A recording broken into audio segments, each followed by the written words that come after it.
All right, so it seems like you're ready to dive into this whole ayahuasca thing. Yeah. Not exactly your average cup of tea, is it? No, not at all.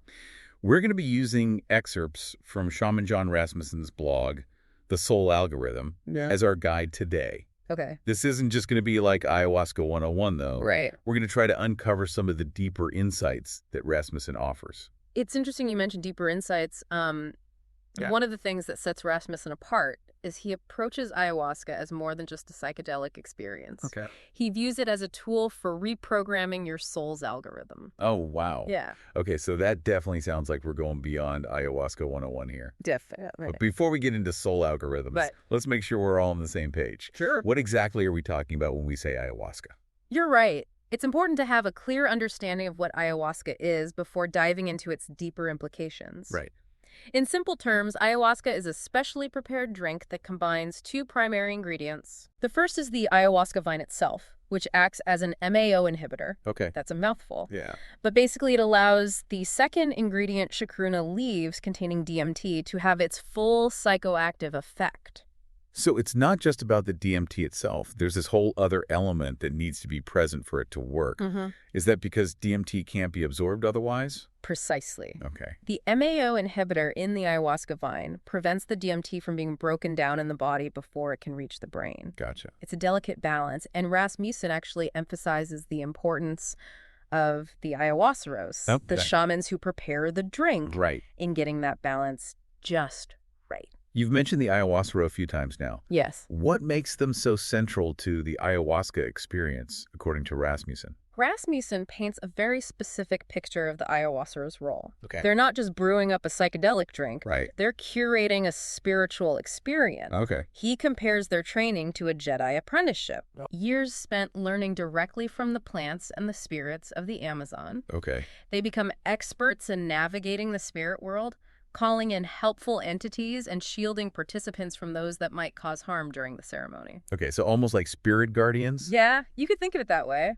Okay. That's a fascinating concept. It is. Does Rasmussen elaborate on the role of these spirit guardians in the ayahuasca experience? He does. He sees the ayahuasca as a guardian, creating a sacred and protected space for the ceremony. Okay. Rasmussen describes how they use chant smoke and even their own focused energy to ward off negative entities, ensuring the safety of the participants, especially since they're in such a vulnerable state.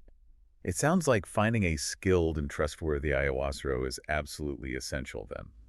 Rasmussen couldn't agree more. Yeah. He actually spent years training with 2 ayahuascas in the Peruvian Amazon. Oh, wow. Learning about their practices and the nuances of holding that sacred space. So he's got firsthand experience with this. He does. Okay, that's incredible. Yeah. So he cautions against working with anyone who hasn't been carefully vetted and doesn't have proven track record. Definitely. That makes sense. So let's say someone is intrigued by all of this and wants to experience ayahuasca for themselves. Okay.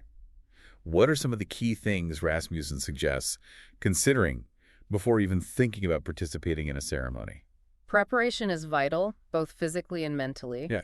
Rasmussen outlines a very specific approach in his blog. Okay. He advocates for a light diet beforehand Okay. and a complete avoidance of alcohol and drugs, especially marijuana. Okay. But it goes beyond the physical. Right. He stresses the importance of setting clear intentions. Okay. Asking yourself, what do I hope to gain from this experience? It's about aligning your inner compass before embarking on the journey. So it's not just about showing up and seeing what happens. Right. There's a real intentionality behind it. Yes. It's almost like you're packing for a very specific kind of internal journey. That's a great way to put it. Yeah. And just like you wouldn't pack for a hike without the right gear, Right.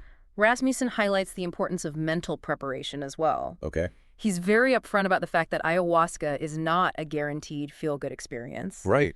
You might confront challenging emotions or visuals, but he argues that even those difficult experiences can be incredibly valuable for personal growth and healing. So it's not all rainbows and butterflies. No, it's not. Okay, so you've done the prep work. You've got your gear packed both literally and metaphorically.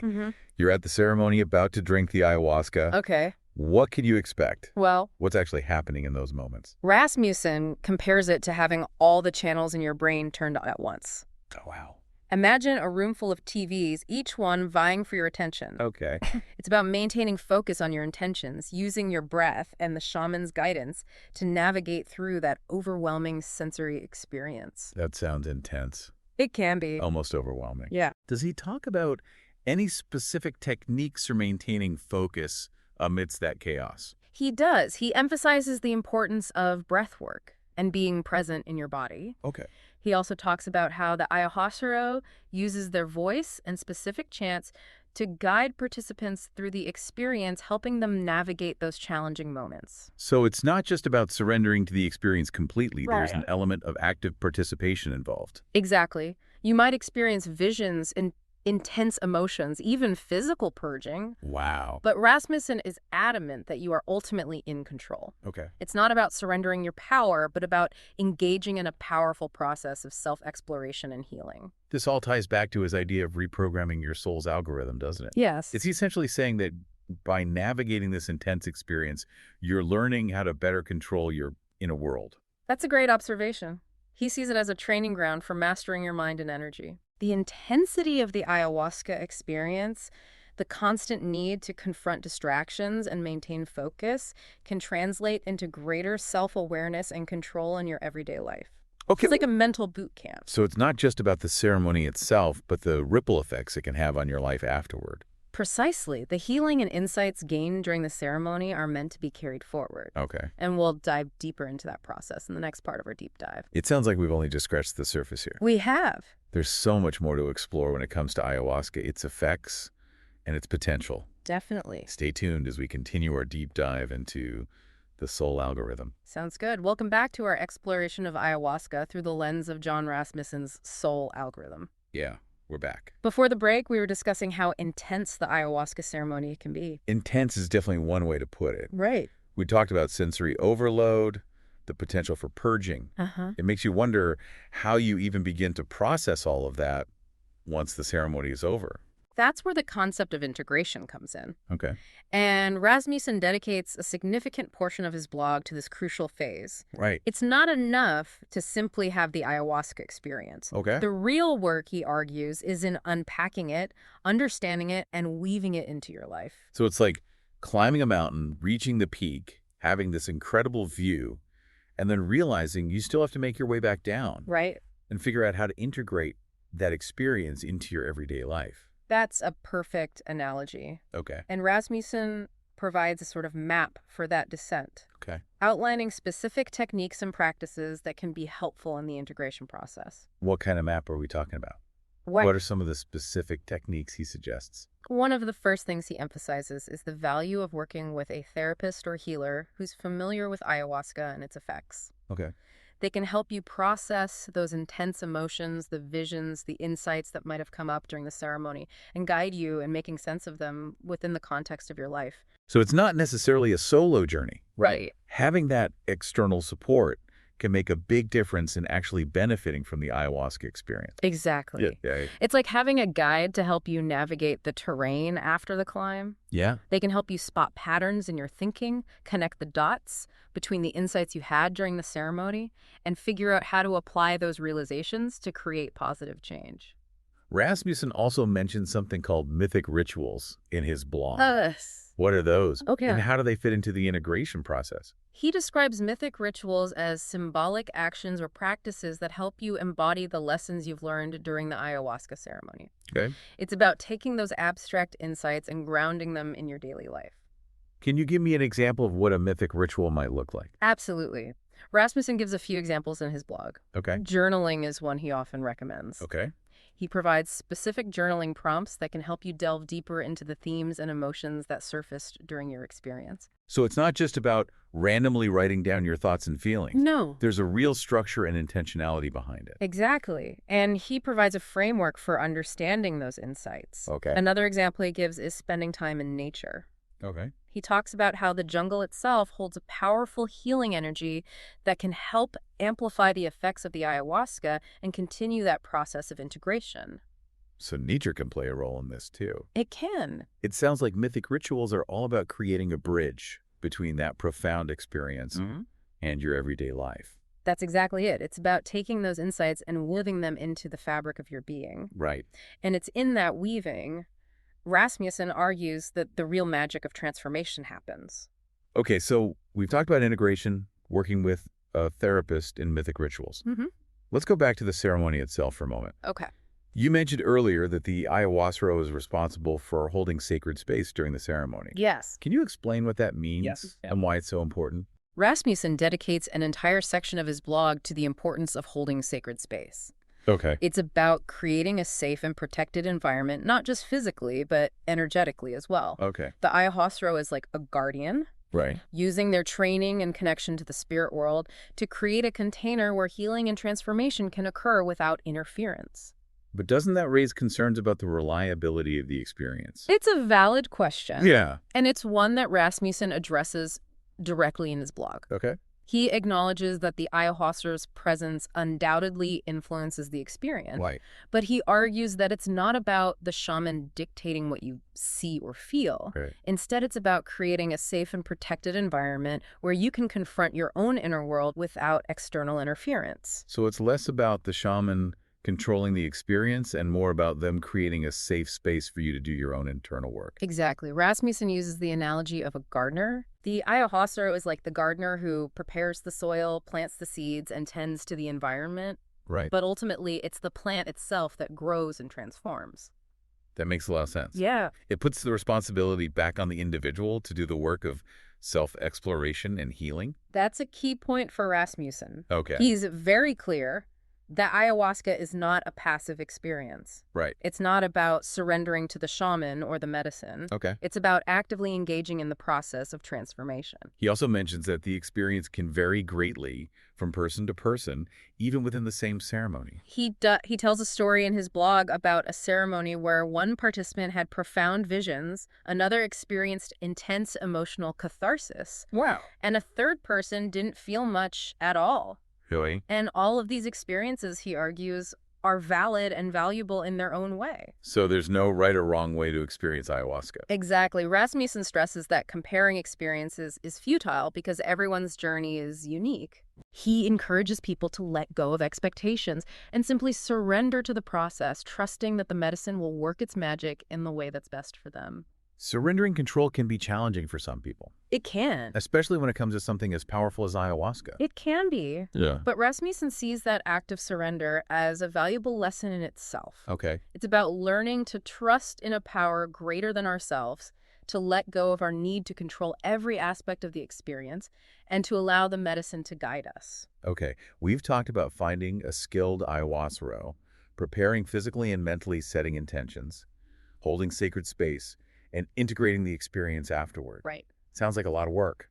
It can be. Is it really worth all the effort? That's a question only you can answer. But Rasmussen, based on his years of experience, believes wholeheartedly that it is. Okay. He sees ayahuasca as an incredibly rewarding journey that can lead to profound personal growth and transformation. Right. And he shares countless stories in his blog of people who have been deeply impacted by their experiences. Rasmussen also keeps coming back to the idea of ayahuasca as a path to mastery. Yes. What does he mean by that? He describes it as a mental boot camp, a training ground for mastering your mind and energy. Okay. The intense nature of the experience pushes you to confront distractions and maintain focus, Right. which can translate to greater self-awareness and control in your everyday life. So it's not just about the ceremony itself, Right. but the ripple effects it can have on your life. Exactly. It's about taking those skills you develop during the ceremony and applying them to the real world. That's a great way to put it. Rasmussen argues that ayahuasca can help you develop a greater capacity for focus, clarity, and resilience, Wow. skills that can be invaluable in navigating the challenges and complexities of life. So how does that actually work? Well, How do you take those insights from the ceremony and apply them to your everyday life? Rasmussen suggests that it starts with awareness. Okay. During the ayahuasca ceremony, you're often confronted with your shadow self, your fears, your limiting beliefs. By bringing those to the surface, you can start to understand how they're impacting your life and begin to work through them. So it's like shining a light on the dark corners of your mind Uh-huh. and then figuring out how to clean up the mess. Exactly. And once you see those patterns, you can start to change them. Okay. You can choose to react differently to situations, to let go of negative thoughts, and to cultivate more positive and empowering beliefs. It sounds like a process of rewiring your brain. In a way, it is. It's about creating new neural pathways, new ways of thinking and being that are more aligned with your true self and your highest potential.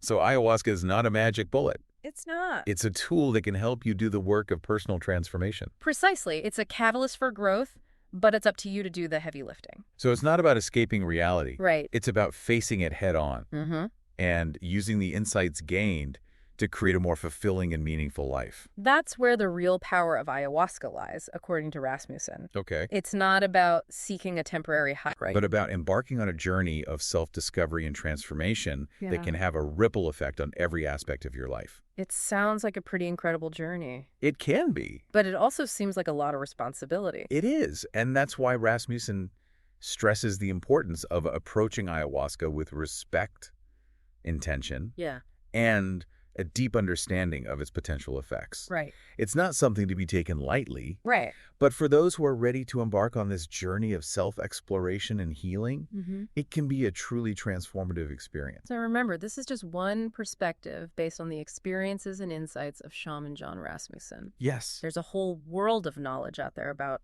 ayahuasca and other plant medicines. Definitely. And we encourage you to do your own research and exploration.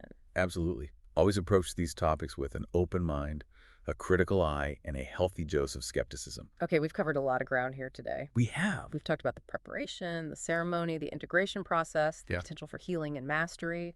But before we wrap up this part of our deep dive, let's leave you with a question to ponder. Okay.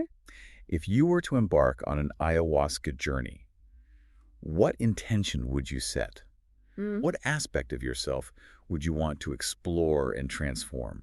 That's a powerful question to reflect on. Yeah. And we encourage you to sit with it, to journal about it, to really delve into the depths of your being and see what emerges. We'll be back after a short break to continue our exploration of ayahuasca and its potential for healing and transformation. Sounds good. Stay tuned.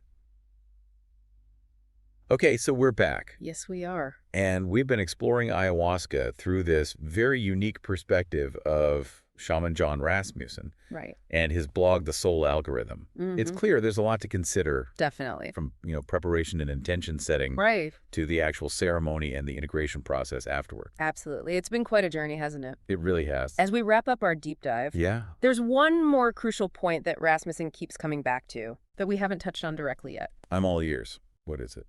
Discernment. Okay. Rasmussen emphasizes that even with all the potential benefits of ayahuasca, it's not a magical solution for every problem or for every person. Okay. He's very clear about this in his writing. So it's not as simple as thinking, I'm curious, I'll give it a try. Right. There's a deeper level of consideration needed. Absolutely. Rasmussen cautions against approaching ayahuasca with a purely recreational mindset. Okay. Or seeing it as a quick fix for life's challenges. Right. He uses a great analogy in his blog. Okay. Comparing it to surgery. Okay.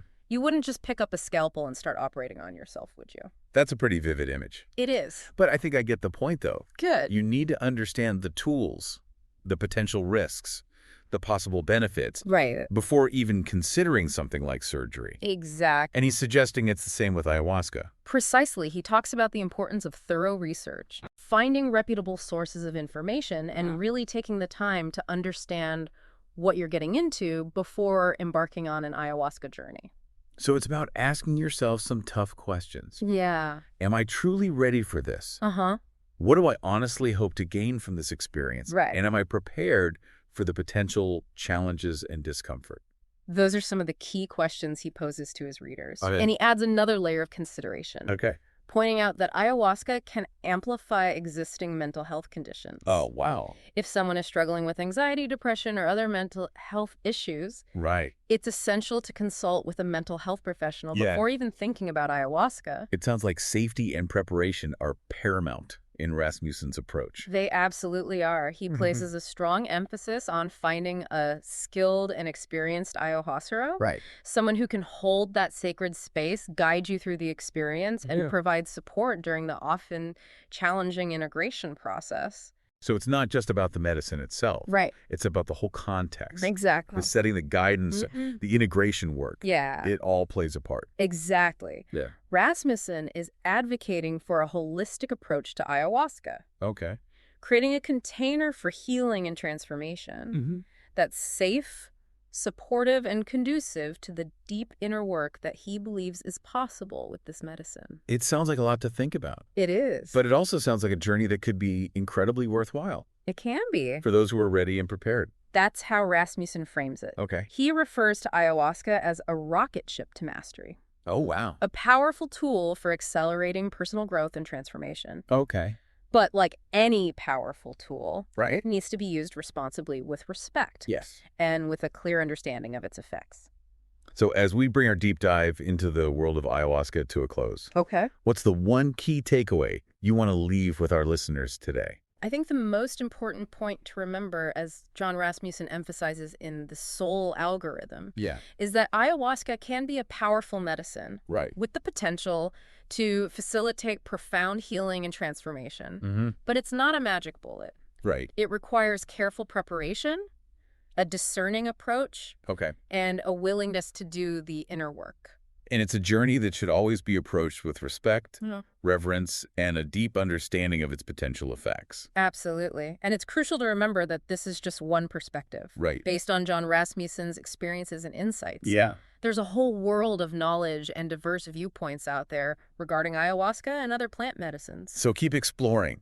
Seek out different perspectives and always approach these topics with an open mind and a healthy dose of critical thinking. That's the spirit of a true deep dive. Well, there you have it. Our exploration of ayahuasca through the lens of the Soul Algorithm. Yes. It's been quite a journey, wouldn't you say? It certainly has. We've covered a lot of ground and hopefully sparked some curiosity and a desire to learn even more. And who knows, maybe this deep dive has even nudged you a bit closer to your own path of self-discovery and transformation. Wherever that path may lead, approach it with intention, respect, and an unwavering belief in your own capacity for growth and healing. Very well said. Until next time. See you then.